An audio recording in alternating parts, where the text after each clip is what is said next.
Fast, focused, and fearless. Here's everything you need to know as you jumpstart your day. I am Diego Castro.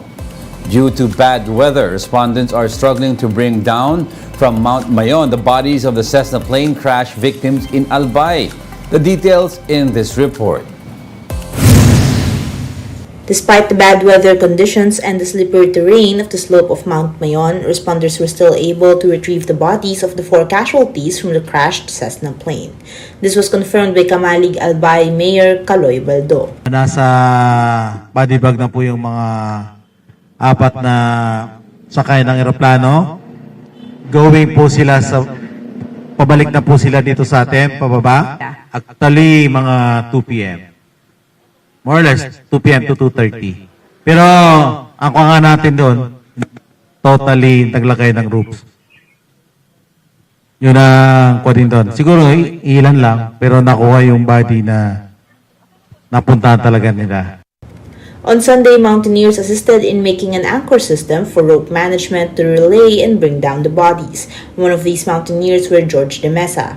De Mesa shares they spent 5 entire days on Mayon. So, ito yung strategy na iambag namin sa local community or sa LGU ng Kamalig na nagkakaproblema, lalo na rin yung mga rescuers. So kami nag-volunteer para mapadali yung rescue na nangyari.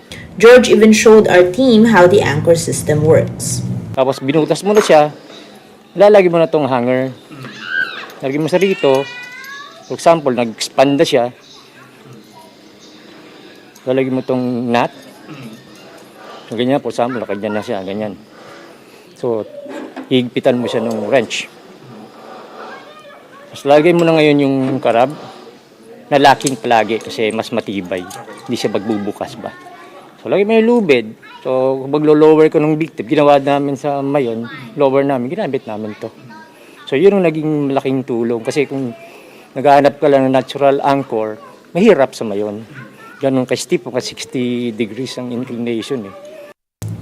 Once the rope is connected to the anchor, mountaineers assisted in placing the remains on a body bag. They were aiming to bring the cadavers down to their base camp at the Forest Ranger Station and then to the nearest barangay. Ginawa namin, di pinasok yung cadaver doon sa cadaver bag. Pero before that, kasi nag-decompose na yung body ng mga kawawa nga titignan. So ginawa, binabalot ng duct tape, tapos papasok mo doon sa cadaver bag, lalagay mo doon sa sked. Plastic siya. So, rarap mo siya with the straps around para hindi siya mahulog. So, yun ang ginagamit para slide mo sa lubid na mas mabilis. But despite their efforts, bad weather persisted, making the slopes more slippery. Supposed to be, in-expect nga natin ngayong araw na makababa kaso the sitwasyon ng panahon. Then, yung mga retriever operator natin, exhausted na din. An Air Force chopper tried flying over the site to lift the bodies instead, but it still was not able to do so due to the rough weather conditions in Kamalig Albay. Pictry namin, lumipad kanina yung Air Force, yung chopper, para makakuha ng pwedeng kunin na lang yung mga nandun sa taas, kaso walang pagkakataon. Responders will again attempt to airlift the bodies once the weather improves. Basta may pagkakataon na makita ng piloto yung pwedeng pagkuhanan, yun po ang gagawin. Meanwhile, at the foot of the mountain, a mass has been held in remembrance of the victims. May special tayong dahilan. Kahit pa paano, nagpapasalamat tayo sa Panginoon sapagkat natagpuan na ang mga katawan ng mga na-aksidente sa eroplano dyan sa malapit na sa crater ng bulkan. Around 385 responders, which include military personnel and mountaineers, have been mobilized for the retrieval operations. Investigation is underway as to why the plane flew over a designated no-fly zone. Aryan Kalumbiran, WR1 News. Ping Remulla has been elected as the new 7th District Representative of Cavite. Remulla garnered some 98,000 votes out of nearly 500,000 that were cast during a special election on Saturday. Ping is succeeding his father, Justice Chief Boying Remulla, who vacated his post to be the agency's secretary. The younger Remulla was previously elected as member of the provincial board wherein he served as education chairman. In a Facebook post, the new Cavite Solon thanked his supporters and vowed to render full public service. The Trade Department reports that about 239 billion pesos worth of investment projects are now in the implementation stage. Trade Secretary Fred Pascual said President Bongbong Marcos directed him to ensure that the pledges are followed through. Marcos Jr. earlier claimed to have brought home business deals amounting to over 3 trillion pesos from his foreign trip so far. As of February 9, the DTI Board of Investments has approved more than 414 billion pesos in total investment projects. We'll be back with more stories after the break. Keep it here on One News.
You're still watching One News Now. I'm Diego Castro.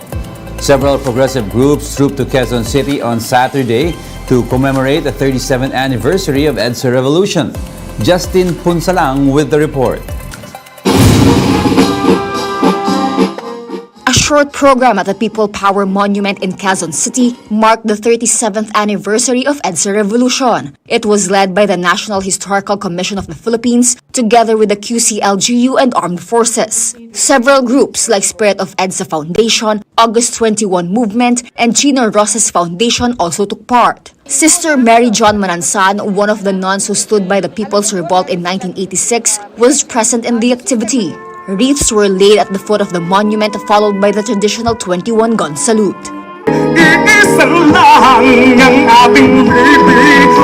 Iconic songs Isang Lahi,